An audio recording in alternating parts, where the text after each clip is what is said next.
Bringing the experts to you, we're talking about your money. Are you coming to a point in your life when you're ready to retire? There are 4 steps you need to take before leaving the workforce. Wealth manager Jim Sloan, he's an author as well, will be with us for the next hour to tell us about them. Jim, good morning. What's the first step? Good morning, Chris.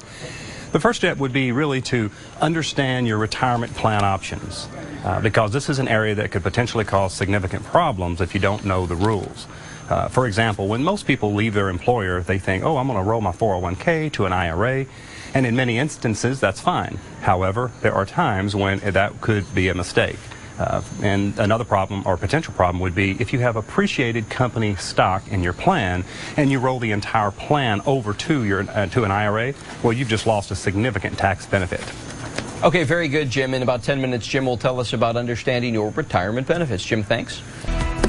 Back to your money. We are spending this hour talking about the steps that you need to take before retirement, something to think about. With us all morning long for the next hour at least is wealth manager Jim Sloan. And Jim, is there a way to get income before the age of 59 and a half without a penalty?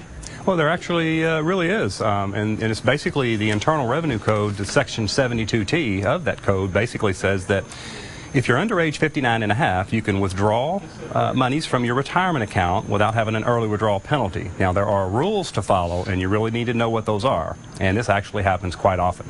So, Jim, very quickly, what are some of those rules? What are some of the things that you need to do to qualify for that? Well, first off, you have to basically make sure that there's, let's just call it a 5-year rule that once you take out income, it can't stop or be modified for 5 years. It has to be taken over your life expectancy. And again, that 5-year rule means you can't stop or alter or modify that income stream for at least 5 years. Okay, interesting. In our next half hour, Jim will tell us about what to do with the investments that you own. So stay tuned for that. And we have an obesity problem in America?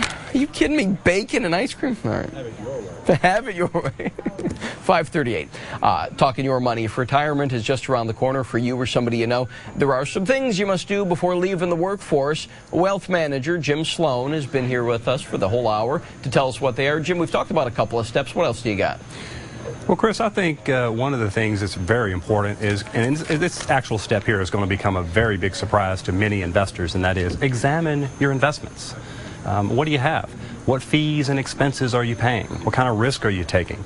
And if the performance is not justifying the fees, then maybe you want to reconsider that.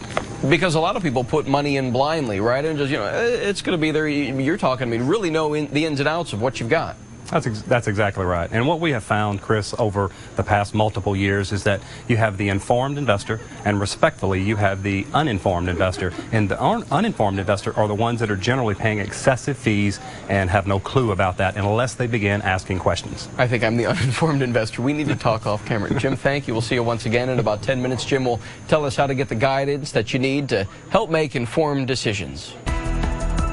Insight from Mary Jo Rapini, our final installment. Now we're bringing the expert to you. Our final step on what you need to do before you retire. Wealth manager Jim Sloan has been with us for the past hour.